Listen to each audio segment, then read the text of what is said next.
a podcast to honor the gods. This better come with a sacrifice. Deus Ex Media.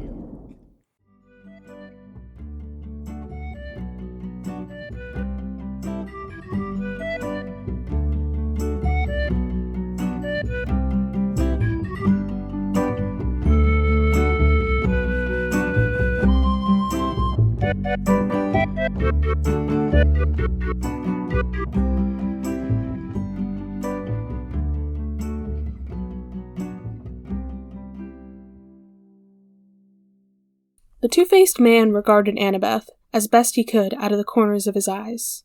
It was impossible to look at him straight on without focusing on one side or the other, and suddenly, I realized that's what he was asking. He wanted Annabeth to choose. Behind him were two exits, blocked by wooden doors with huge iron locks. They hadn't been there our first time through the room. The two-faced doorman held a silver key, which he kept passing from his left hand to his right hand. I wondered if this was a different room completely, but the frieze of the gods looked exactly the same. Behind us, the doorway we'd come through had disappeared, replaced by more mosaics. We wouldn't be going back the way we came. Welcome to Of the Eldest Gods, where we discuss Rick Riordan's role as our godly parent. I'm Ray from Cabin 12. And I'm Charlie from Cabin 13. Whoop. And boy, howdy, this... we got to meet my fave, and also my least fave. I don't actually know which one you're talking about. Well, I feel like we meet the god with two faces, and then we meet the two-faced god. Fucking got him! My god. Am I wrong? You ain't wrong. Like, it's just, that's how this chapter goes. Janice, and then Hera. We stand. Yep. Well, one of them we do. I have complex feelings about Hera. I think she just needs some help. And better therapy. She claims to have gotten therapy, but I don't think it worked. No. It didn't work. I would not trust that woman with anything, honestly. Talk about toxic. just a little bit, you know. It's not great. Boy, what happened? What happened in this wonderful chapter? Well, we meet the god with two faces, as you did say, which is, once again, a perfectly reasonable chapter title. Good job, Rick. You're 2 for 2 on these recent ones. It's not, like, particularly funny, but now it seems more clever now that you've said that, so I'm down for it. All right. Annabeth tries to solve the labyrinth with... Oh my god, I cannot speak. I'm so sleepy. Okay, let's try that again. Annabeth tries solving the labyrinth with logic, which is definitely not how any of this works. No, not at all. The gang runs into a skeleton of a milkman who is the most tragic character in the entire Percy Jackson universe. This poor milkman. Janice shows up and tries to give Annabeth a foreshadowing-based anxiety attack. Hera shoos them off and feeds everyone some sandwiches. And she lets the party know that they already have the means to traverse through the labyrinth. And she recommends that they find that and then go find Hephaestus, because he'll know shit about Daedalus. And that's pretty much it. Yay. This was our session 1. We finally were in it to win it. Hell yeah, it's happening, boys! We're on the fucking quest, finally. And in the mega dungeon. We just talked to people. We just talked to people and got lost. Woo!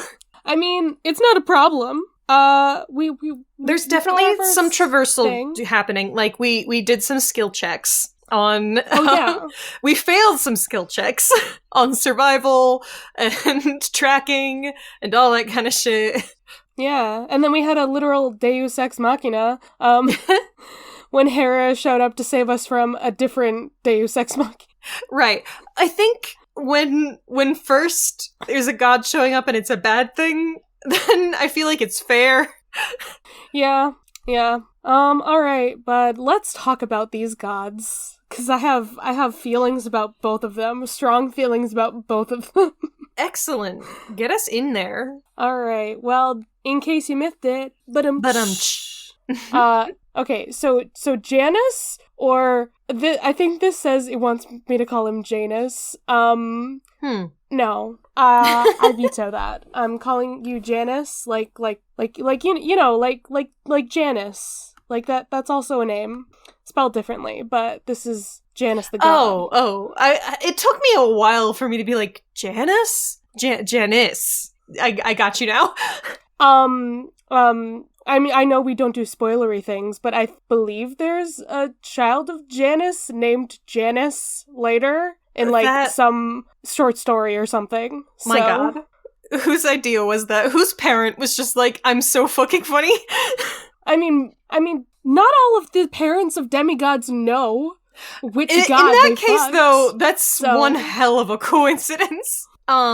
When I was a young person, I was like, what if I had an OC who was a child of Janus with multiple personalities, before I realized that was ableist, but that was my edgy. Yeah, I also have feelings about the whole, like, oh, this face says this thing, and this face says this thing. I feel like that's not how this is quite supposed to work. Like, I get that, like, so Janus, god of beginnings, gates, transitions, time, duality, doorways, passages, frames, endings. Cool as fuck list. 2 faces. Fucking love that shit. I do want Child of Janus characters. Slaps. Like, the coolest fucking god. I personally also headcanon that Janus is the god of trans people, because god of transitions. Fuck literally in there. Janus is the patron god of trans people. Dionysus is the god of gender non-conforming. Janus is the one who helps you when you're actually trying to transition.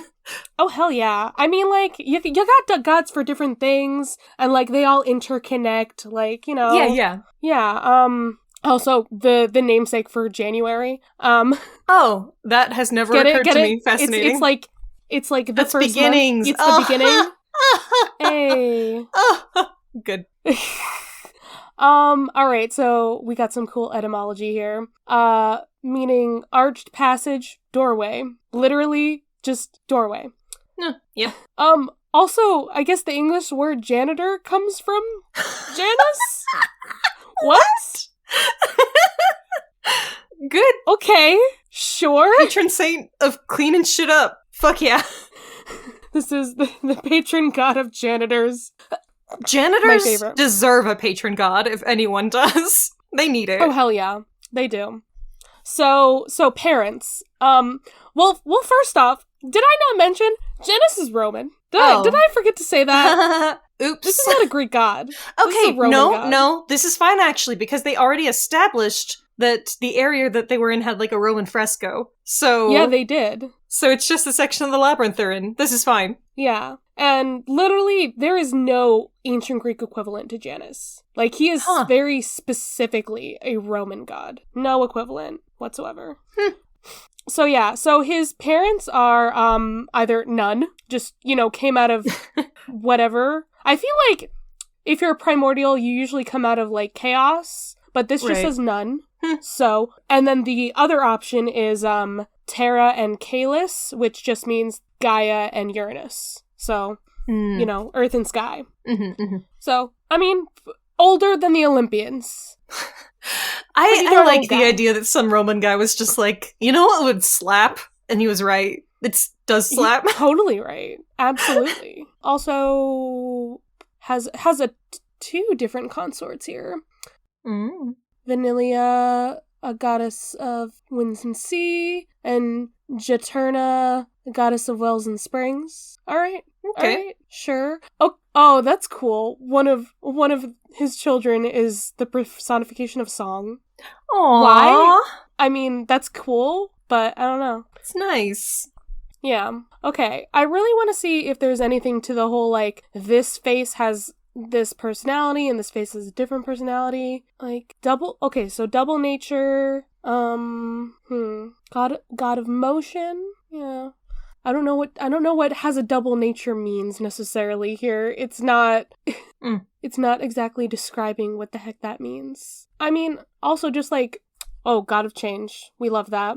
God of transitions. Again, So that also goes into like the whole time thing, like youth to adulthood, past to future. Oh, yeah.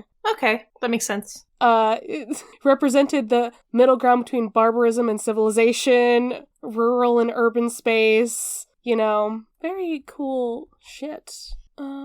This one guy's like possibly the most important god in the Roman archaic pantheon. Huh. Cool. Very fascinating. I like that. I am also just skimming through this whole page to see if there's anything about the faces, but no.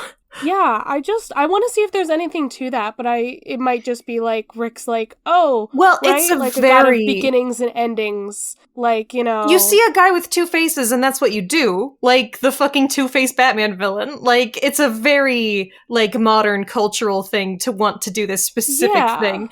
And also, are you not just waiting the whole scene for him to be like, one of us tells the truth and one of us lies? I was waiting for that, and it did kind of seem like they were going with that. But, like, also not. Except that they didn't even give her that much. They were just like, choose with absolutely no input whatsoever. We'll both just try to convince you. Yeah. Also, like, a few times in here I've seen, Juno's name. Like, they're kind of associated together, but also their names sound the same. Juno as in Hera's Roman form. So, a connection on why they're in the same chapter, maybe. Also, I brought this up on a bonus episode for the restricted section because one of his epithets is queerness. So if you remember Quirinius Quirrell, the guy with two faces in Harry Potter, yeah, literally named after Janus. Hilarious. We love. It's so funny. Oh my goodness. It's at least better than that guy she named Moon. True.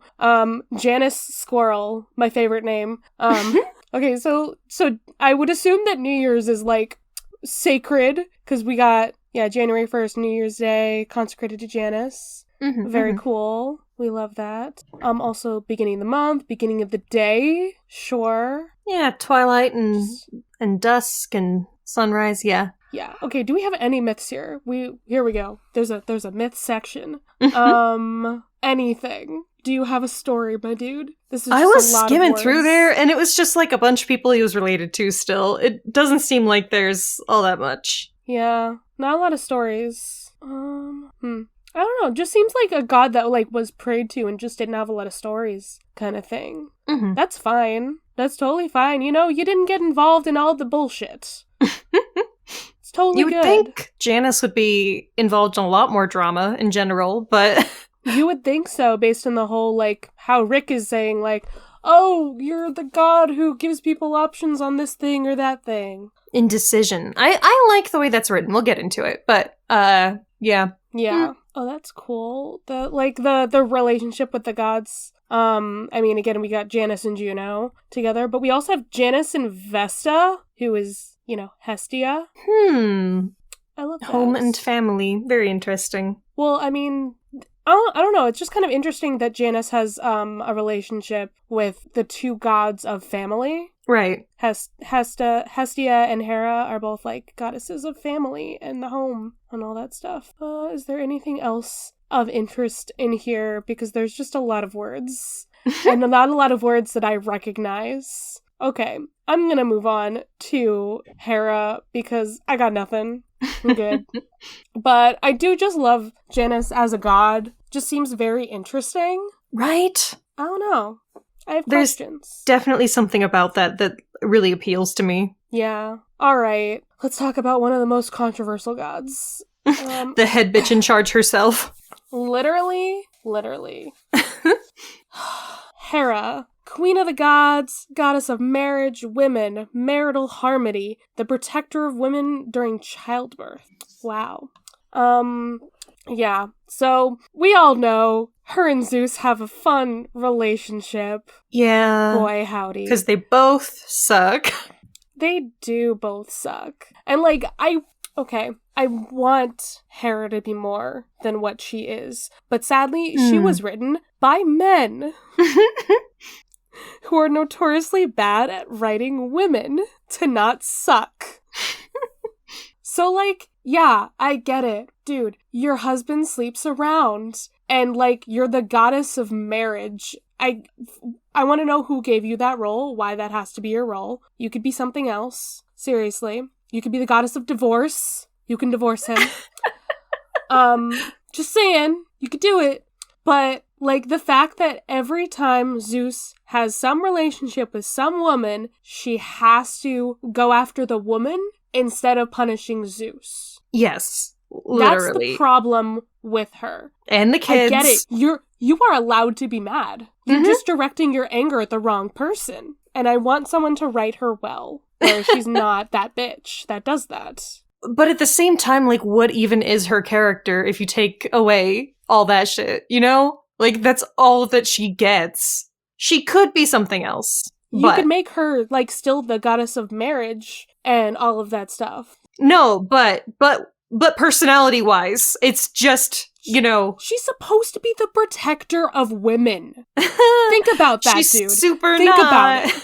Exactly. Can we bring that back to her, like, personality? Can we take away all of that gross shit and bring back the she protects women from harm? This specifically says during childbirth, but can we just protect women? Can we just do that, you know? If she women helped women get out of shitty marriages, you're so right. Yes. This is what we need. Definitely. Let's have her do that. Hera, as we have her, is more like she's the god of marriage, but she's the god of that, like, toxic side of family, where you're like, because we're part of your family, you owe us. I want my family to be perfect. I need everyone to live up to these expectations that I have. And it feels bad, bro. I don't like it. Like, she can still be, like, the traditional, like, mother, like, marriage type of person, but you can still grow, you know? Mm-hmm. Like, you can still have some of those values and not be a complete dick. There's a way to do some of these things. For someone who's supposed to be about marital harmony, my god, the drama. Yeah. So, etymology, interesting stuff here. Her name probably, what does it mean? It might be connected to the word hero, which is very interesting based on how much she hates heroes. So, just saying. Might mean beloved, might mean heir, which, I mean, she's the queen of Olympus. And her most common, epithet is cow-eyed, which is like, you know, she's got the big brown eyes. Mm-hmm. Beautiful. And, of course, her animals are cows, cuckoos, and peacocks. Aren't cuckoos, like, pieces of shit? Damn, if that's the kind of family she's supporting, I don't know about all this.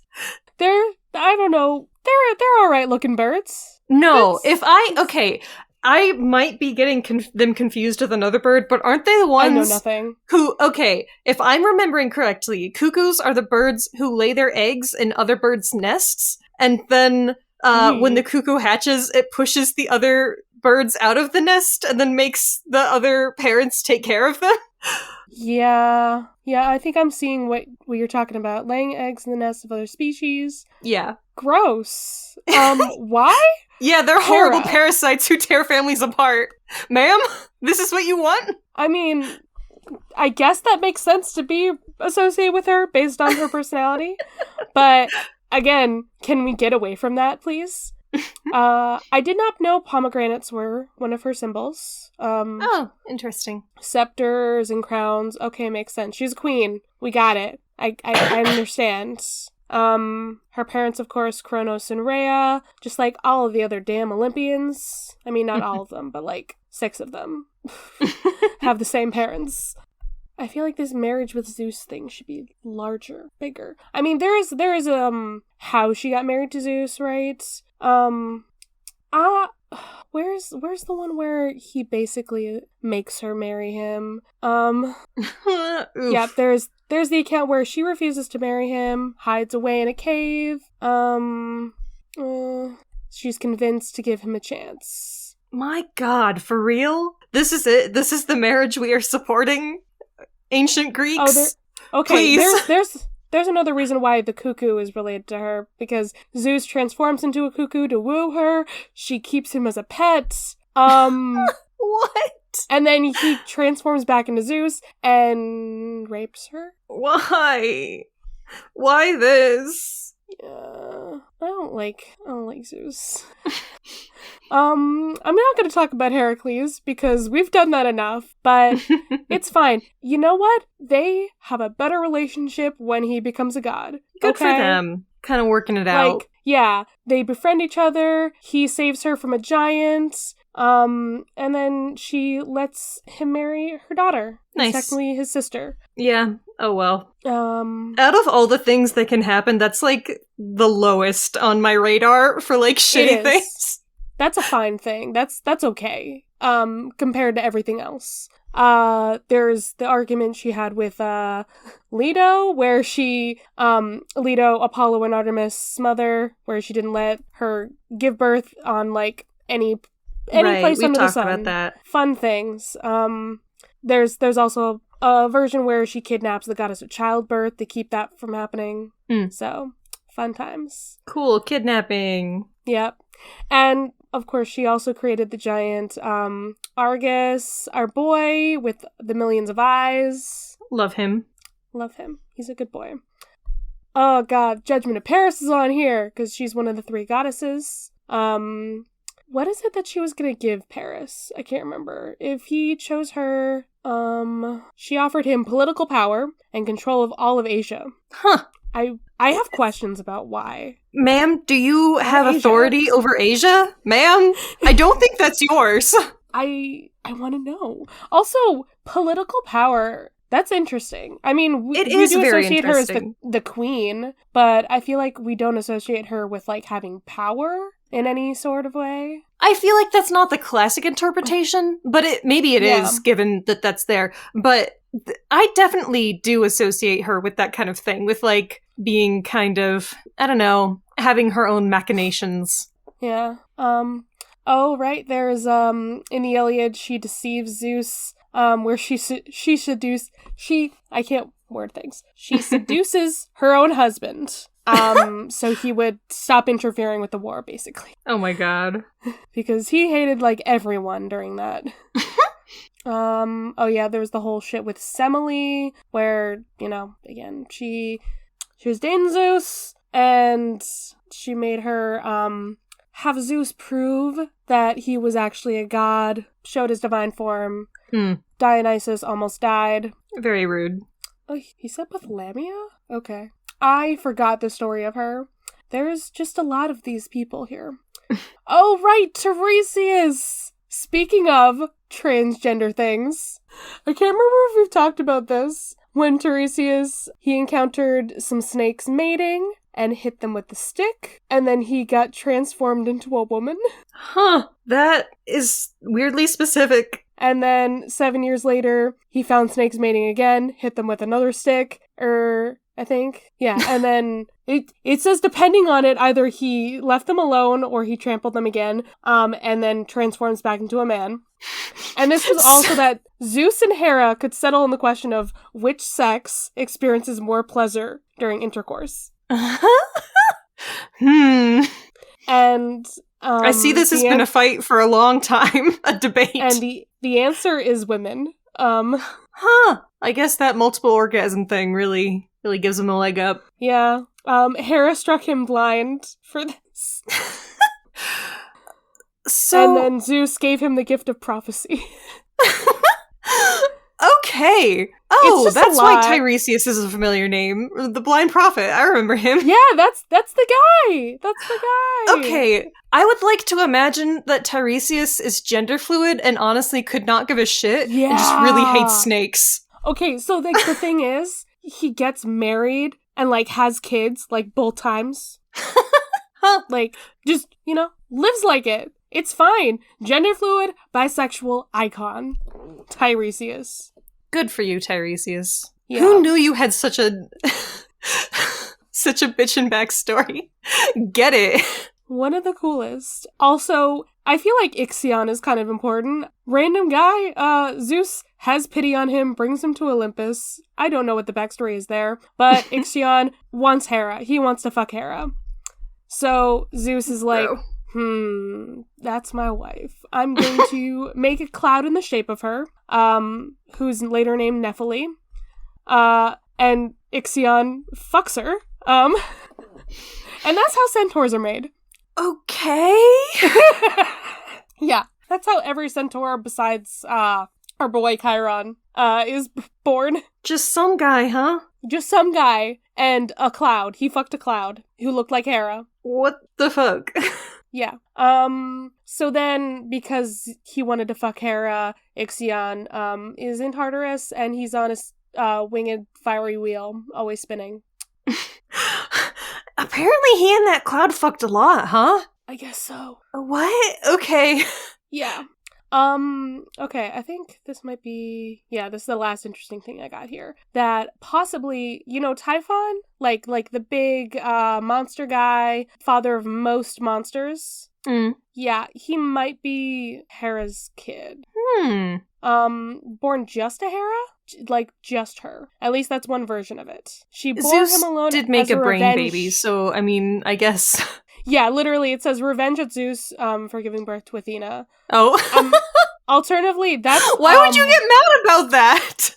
Yeah, I know, right? Alternatively, that's why she births Hephaestus by herself, is because, you had Athena by yourself. I'm gonna do this. Man, you get jealous about the weirdest shit. Okay, like, this is the thing that, I've thought about a few times.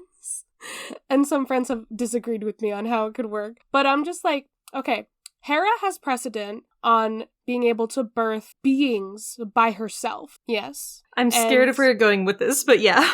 Okay. And in the world of Percy Jackson, we've had the awkward birth of, like, I mean, I don't think they technically said it in the story yet, did they? Of how, Athena's children are born? Like, they're brain children. I thought it came up. But I don't I can't remember if it's come up already, but I know we've talked about it at least. Yeah. So they're brain children. Technically, Athena does not fuck them. They just form out of her head. And because she's a maiden goddess, it's important. Yeah. So Athena can have demigod children without fucking. Hera can make children without fucking, in general. Yeah. Hera could have demigod children. She could. Just presumably she doesn't particularly feel like it. And also, like... the impetus for Athena to do that is loving a mortal anyways, so maybe... It's at least being like, hey, this mortal, I think they're pretty cool. It's not necessarily romantic or sexual, as far as we can tell. True. Because, she is a maiden goddess, so, like, it could be romantic, but it's certainly not sexual. Yeah, to me it seems more like a, hey, I vibe with you, maybe this is a queer platonic baby thing. I'm gonna bless you with a baby. But maybe... Hera specifically, maybe one, she might just like not chill with mortals, like maybe she's kind of rude about that, but two, maybe she finds that to be unfaithful in some kind of way. Just I don't know. I feel that is what that's stretching the definition, but I feel like also she would. So yeah, I've had this conversation with a few people. In a later book, I believe she is like, I'm kind of jealous that the other gods have this. They can have demigod children and have this connection to humanity. So that's why I'm like, just do it then. She could do that, and that would be a cool thing. Anyway, that's just my little thing where I want my little Child of Hera OC to exist. So let's talk about this chapter. Let us begin. So we immediately get into like seeing how the labyrinth works, which, I feel like this isn't like that novel of a concept. I feel like creepy, fucked up places that change while you're in them is kind of... Yeah, it's the backrooms, right? It's just a weird thing. I love that. I feel like it's not the first time that I've read this kind of thing, but also that it's, interesting and that it makes sense in context, and yeah, it's good. I love that Annabeth's just like, let's try to put one hand on this wall and follow that, and then the labyrinth's like, no walls. There are no walls here. Fuck you. But I feel like she almost tries for too long. It's like, girl, I know that you just want things to make sense because they're supposed to, but this is not the environment you're in. Yeah, like, I love that everyone was like, you're the best person for this. Like, you've studied the Labyrinth, you studied Daedalus, this is your shit. But really? She has no clue what the fuck she's doing. The Labyrinth is not logic. Right. It's knowing about it's architecture vibes. will not help you here. This thing purely goes off of vibes. Am I wrong? And also fucking with you on purpose. Yeah, absolutely. So left walls are mean. And Annabeth is just guessing where the fuck to go. They just keep going. I love that Grover's just like, why would Pan be down here? It's the opposite of the wild, which is exactly what we've been saying. That's why he's down there, right? Right? Mm. It's as good a place as any. So what do we think about this Roman mosaic that the gods look slightly different? Dionysus was not that handsome. Hermes' nose wasn't that big. It's interesting that Percy still recognizes them at least. I mean, he probably gets it from, like, the symbols and everything at this point. Mm-hmm. You know, he's known these gods. He knows what's up. Yeah, so the Labyrinth does not make sense. It's gonna have architecture from whatever time period it wants. It's alive. We But can don't go say straight that. from ancient Rome into the concrete walls that are tagged. Like, Yeah, just don't talk about this thing being alive. I'm waiting for the walls to start breathing. Like, I'm waiting for that to happen. And then the walls will ooze green slime. oh wait, they always do that. Yep, exactly. Yeah, so it's just a lot of vibes. We're just getting lost here. And then there's the milkman. You know, a million years ago they used to deliver milk, you know. Like, in my childhood, when I lived in Texas and we got milk every week, and also eggs, having a milkman slaps. It's so much better than having to go out every week and get the I'm same pretty damn sure- shit. I'm pretty sure they kind of still exist. Yeah, absolutely. they? It just, you have to live in a very specific place. Like that one area in Texas. Well, like, okay, so when I delivered pizzas and everything, there were people, like, in the town that I delivered in that had, like, the little, like, Crescent Ridge boxes in front of their house. And I'm pretty sure, they would literally get Crescent Ridge, like, delivered by, like, a special milkman person. Yeah. So, like, maybe more modern than, like, the old-fashioned milkman, but still, the milkmen exist. They're still around. So Annabeth just casually being like, oh yeah, the Cretans send people in here as human sacrifices. That wasn't a sacrifice to the Labyrinth. That was a sacrifice Right. to the Minotaur. Hmm. I don't know. I'm just wondering. But also this milkman is kind of terrifying because we're seeing a dead person. The fact that they described that he died, like, trying to claw his way out, kind of fucked up. This poor guy just wandered on in. I wonder if he drank the milk. Like, I have to, because they don't describe, like, shitty rotten milk, so I was just assuming that he did. Yeah, it just says glass bottles, covered in dust. So, like, you gotta eat something. Exactly. Probably drank the milk. Alright, so here we go. Here's Janus. He looks like a hammerhead shark. I honestly like it better than, like, the face on either side of the head or whatever. You know? Just very wide face. Well- Two faces next to each other. I mean, wait, I'm confused. Isn't that how it is? It's the... Oh, yeah. Sorry, my brain was, like, confused at what you were saying there. But yeah, it's not just two heads. It's, like, two faces on the same head. Right. What I was saying I like it better than is, a face in the front and a face in the back. Okay, yeah. I just want to know, how do you think he wears the hat? Like, because he has a front of his body, but, like, his face is on the side. So does he wear the hat, like, sideways? Or does he wear it towards the front of his body? This is a question. I mean, I know it's a top hat, but, like, they still have fronts. They do. Yeah. Even if it's two faces, even if it's not two heads, it kind of seems like you gotta pick a side with the hat.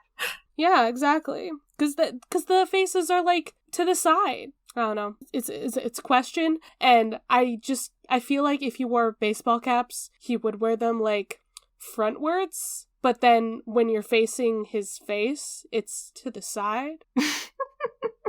Anyway. I've been thinking too much about how he wears hats. So, funny man, he has two faces, and the faces are talking differently, and they're kind of annoying.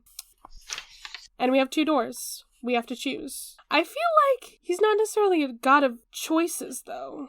Like, let me go back to this page. Did it say god of, like, choices? Or, yeah, duality, doorways. It's not quite the same as god of choices. But it definitely makes sense to me. It works for me because a beginning and an ending implies that you have chosen a path. Most things begin or end with a choice. What the heck? And also, I don't know, I feel like it's almost implied with the duality, with the fact that there's two of him, two faces. So if you want a god of, like, crossroads, literally, I'd go with Hecate. Because that's literally what she does. Like, you know, crossroads, choices, that's, I don't know. I feel like there's just a difference between a god of, like, doorways and duality versus choices. And you're definitely right, but I don't hate that he added it. I feel like this characterization fits for me. Because there's not always a good choice and a bad choice. Sometimes there's just choices of equal value, you know? Well, is that implied here? I guess that it is. I guess that he says that one is good and one is bad, and you just don't know until you pick. Yeah. Yeah, sometimes there are big choices, but, like, it's still gonna give you, like, a similar vibe. I don't know. I'm thinking very hard about how these things work. So another thing that I like about the characterization here is that one of the faces is overtly friendly and the other one is overtly hostile, but that doesn't equate them to good or bad necessarily either. Like, the friendly face is also very flippant, and the hostile face is also very, he seems to appreciate the seriousness of the situation. Like, they aren't, you know, good and evil. The hostile face is also, like, very honest. You know? And the other one's just, like, trying to appease Hera by being like, oh no, I'm sorry. Yeah, I don't know. I just have feelings about it. But he's trying to be like, you gotta make a choice, Annabeth. You can't be indecisive. And love that Percy's like, no, leave her alone. But Annabeth can't choose. She seems like she's gonna try, though, which is interesting. But also, this is fucked up. There's literally nothing for her to go on here. Yeah, what does this mean? She doesn't know what the choice is, but she does at the same time. Right. Like, she seems to have more information than we do about what this is gonna be. But still, choosing a doorway is different from choosing whatever she's going to have to choose. Because this is interrupted, that makes the only point of this scene the foreshadowing potential. Yeah, this is true. Also, the fact that Percy's thinking about the child of Athena's final stand here. With this choice situation. I want to theorize about the choice, but we both probably know. I know, at least. I definitely forgot, so don't worry about it. I'm not going to theorize anything because I don't have any ideas. Cool. And then Hera shows up.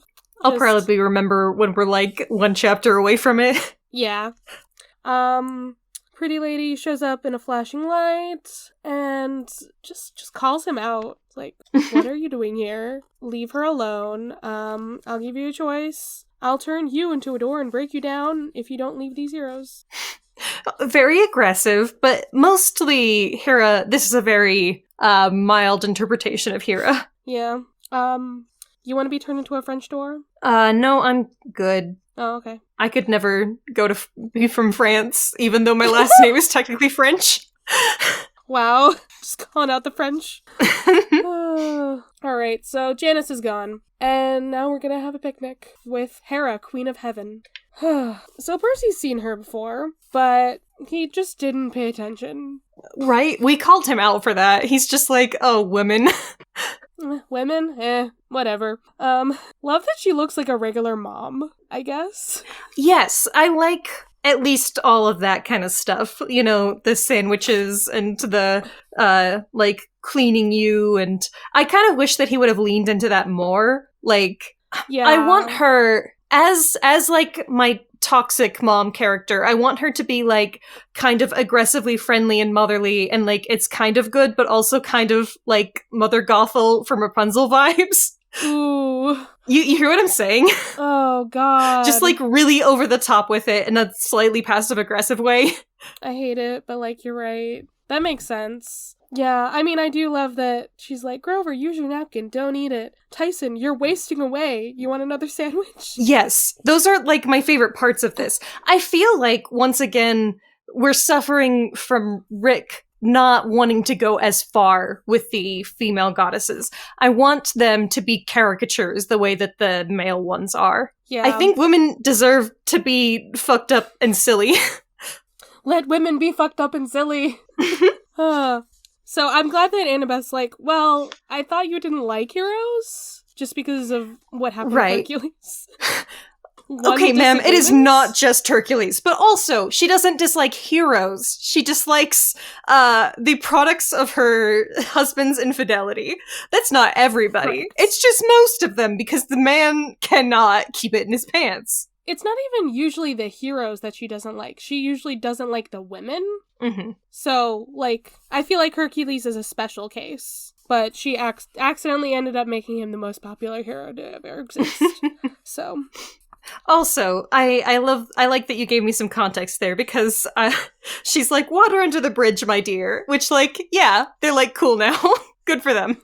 Literally. The fact that, they did go for marriage counseling, cool. I want to know who their marriage counselor is. I also wonder this, and also, I wish that they were doing a better job. Yeah. Percy, you idiot. Why did you bring up Thalia? Oh my god. My god. Okay, she's like one of Poseidon's ... children. The word she was looking for was definitely bastard. Yeah, thank you. I was gonna say it's a bastard, she wanted to say. So she voted for Percy to live. That's cool. That's nice. Very altruistic of you, ma'am. Yeah. Okay, but the important stuff here is that she's kind of explaining that the minor gods are, like, not vibing with the current political structure. Yeah, I mean, as they shouldn't. Like, it's not great. It's not great that the Olympians are, like, so cool and the minor gods don't get anything. But also, Janus is a fucking primordial god. Like, he's older than you. Why that doesn't matter to these guys. It's all politics, my dude. Fuck your politics. Yeah. So I forgot that Dionysus is checking up on minor gods. I wonder how he's doing. He's probably just having parties with them. Like, what's up, Hecate? How's it going? I feel like Dionysus is a good, kind of peacemaker kind of guy, if you just want somebody to, like, check in on people. I mean, he's also the newest of the Olympians. Yeah, so yeah. I feel like that makes sense, too. Like, the closest that these would be, like, to his their buddies. vibe. Yeah. I'm the goddess of marriage, you see. I'm used to perseverance. Oh my god, Ooh. Shut up. Get a divorce. Please get a divorce. Just leave that man. Fucking hey. Okay, so she's allowed to grant a wish. Okay, whatever. So she gives them some free advice first to go visit Hephaestus because Daedalus was an inventor, so of course Hephaestus loved him. They were like besties. You're probably gonna have to cut this out because I'm sure it's gonna come up. But also, you don't even have the right to talk about Hephaestus, ma'am. Like, she's like, oh, my son. And it's like, shut up. You threw him off a cliff. Anyways. I mean, I don't think you need to cut that. I think that's fine. Because he wasn't good enough for your perfect little family. I hate you. Yeah, fucking sucks. So, okay, this wish. I am mad that she's like, oh, you want to know how to navigate the labyrinth? Percy knows. I'm not going to tell you what he knows, but he knows. So... She didn't ask to know how. She asked for a way to do it. And she was like, oh, you already have that. Sorry, I can't help you out. Which, I guess that the wording works out there, is all that I'm saying. Hera but also... is a genie. I hate her. No, but Rick always does this shit. Like, remember the shit with the old man of the sea and the questions and how, like, all of the answers were bullshit? Yeah. Like, I feel like Rick is always like, it can't be easy. You gotta work for it. I mean, It's they're like heroes. fucking That's Glinda how it the works. Good Witch. Like, you had to go on the journey yourself. So fucking annoying. So, yeah, I'm sure your mother, Athena, would agree. Shut the fuck up. So I guess they know what they have to do, and Hera just pieces out as Tyson is trying to eat a sandwich. He's so sad. My boy. She makes it all disappear and turns the lights off. Like, it's not cool anymore. It's not fun. Oh, I also love the ending. They're like, Yeah. which way are we gonna go? And then Grover and Tyson are both, like, left at the same time. They're agreeing! Yay! Only because something big is coming down from the right. Yeah, there's something evil over there, so we're gonna go left. It's And very good. As they say in Barbie Mermaidia, lefting? Leftaroo? Leftaroo. Always here to bring in some Barbie references. And that's the chapter, my dude. We Oh my god. did it. I don't know. I just have feelings about how Rick writes some of these gods, and I don't always agree with it. Like, at the time of reading it, I was probably like, yeah, okay. But now Right, that because I know, you don't really have your own characterization opinions at that point, but now we do. yeah, when I get the context for what these gods were like, I'm just like, I wouldn't have done it like that. But okay. I Sure, just, Rick. personally, I just think he needs to get sillier with the women. That's my biggest note. Get but- silly with it. Also, like, I mean, how was Janice dressed? I feel like you could have made him a little bit sillier. You know, like have like a suit that's like half one color, half another color. Something. But then you fun. really get into some Two-Face territory. Okay, but like still. But make why it fun. not? Don't make it like the white and the black. You know, make it like something like pastel and like I don't know. You know, just something fun and crazy and cartoonish. I You could just like the Dean in that one episode of Community where he's like, I'm man and woman. One half is a suit and one half's a dress. Listen, is that a problem? No, I don't it's think good. so. This is the god of excellent. trans people. So let Janice do it. I also personally headcanon Janice is using he, they pronouns, but that's just me. Because two faces. Yeah, why For not? multiple people. Why not use them? Come on. Okay. My dude, do you have a plug this week? I do. I was thinking about it. Yay! Okay, are you familiar with the Penumbra podcast?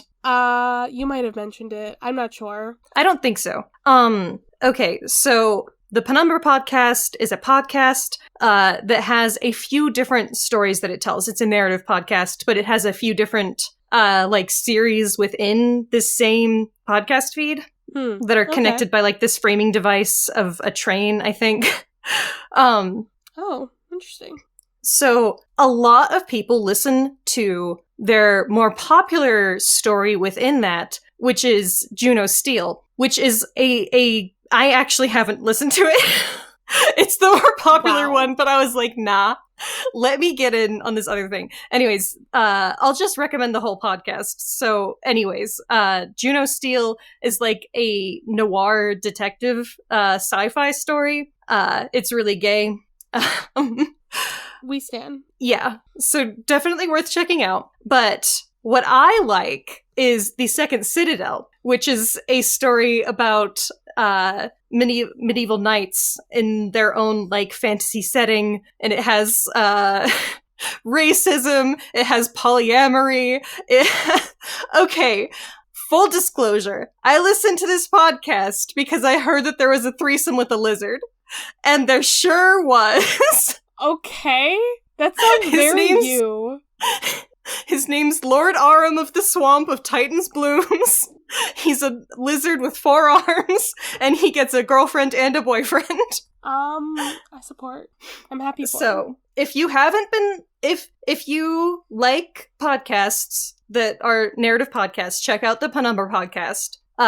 If you've listened to Juno Steel and not The Second Citadel, get the fuck in there. It's really good. Well, that's cool. I'm glad for this lizard. Yeah. I am going to plug another Percy Jackson podcast because I love supporting other Percy Jackson podcasters. Hell yeah, our brethren. Yeah, exactly. I believe they're the newest of the Percy Jackson podcasts to exist, but Monster Donut, they're hella cool. I love them.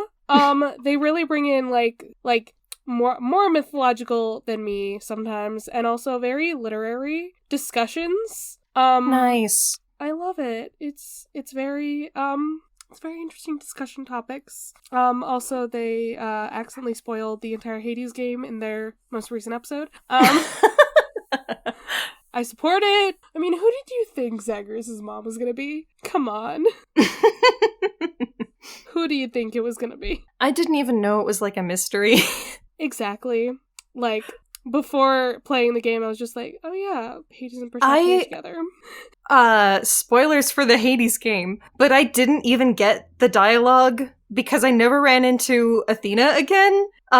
So I didn't know that Nyx was supposed to be your fake mom. That dialogue never came up for me. I had no idea they had that relationship before I ran into the cutscene. Sometimes these things happen. Wow. That's wild. But also play Hades. That's just our unofficial constant plug for the podcast. Go fucking play Hades. Yeah. Well, bro, I'm gonna go be super fucking indecisive. I know you want me to get out of your cabin, but which door do I use? The left one or the right one? Yes. The answer is yes. Find a way to use both of them at once. And also I'm gonna be super mad about Hera's existence and how she's interpreted and written, by men. Can we please get a better Hera? Thank you. Please and thank you. Get the fuck out of my cabin. Okay. Bye.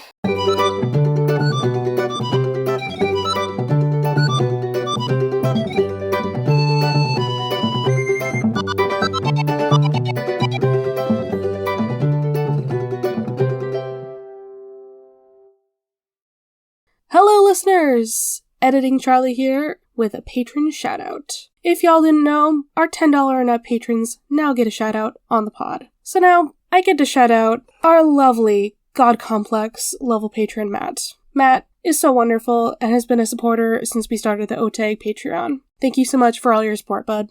You can follow this podcast socials at Of the Eldest Gods Pod on Instagram and Tumblr, and at Of the Eldest Gods on Twitter.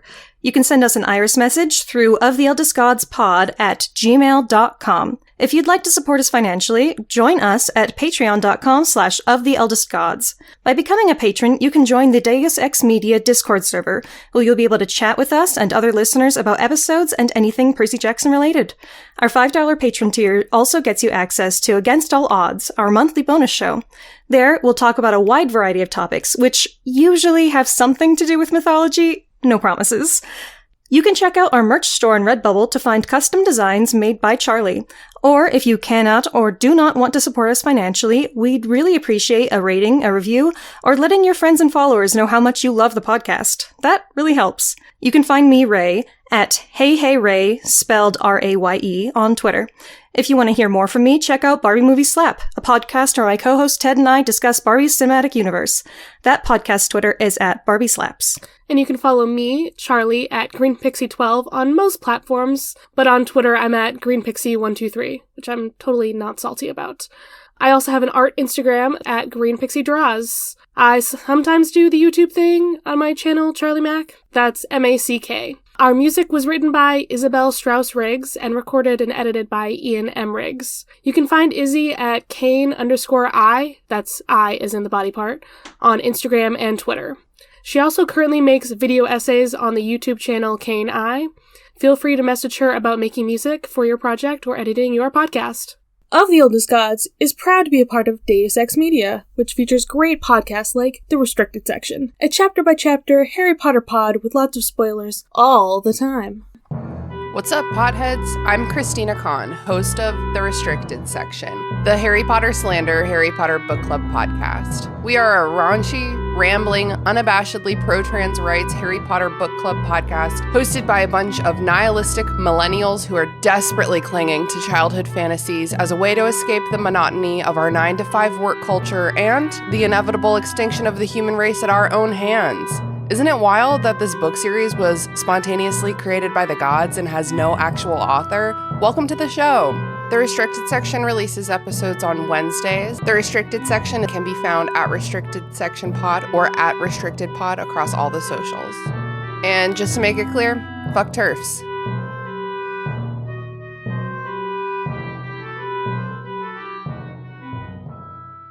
Of the Eldest Gods is based on the series by Rick Riordan. Right now, we are discussing Percy Jackson and the Olympians. Remember to follow us on your favorite podcatcher and meet us back here every Thursday.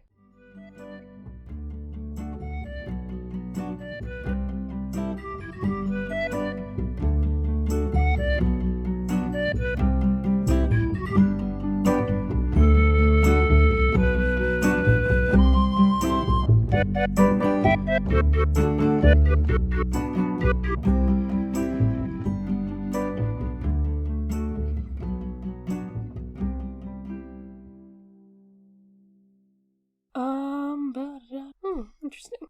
Okay. What fun stories do we have to tell besides just every single one where she does crazy shit? Dave X Media.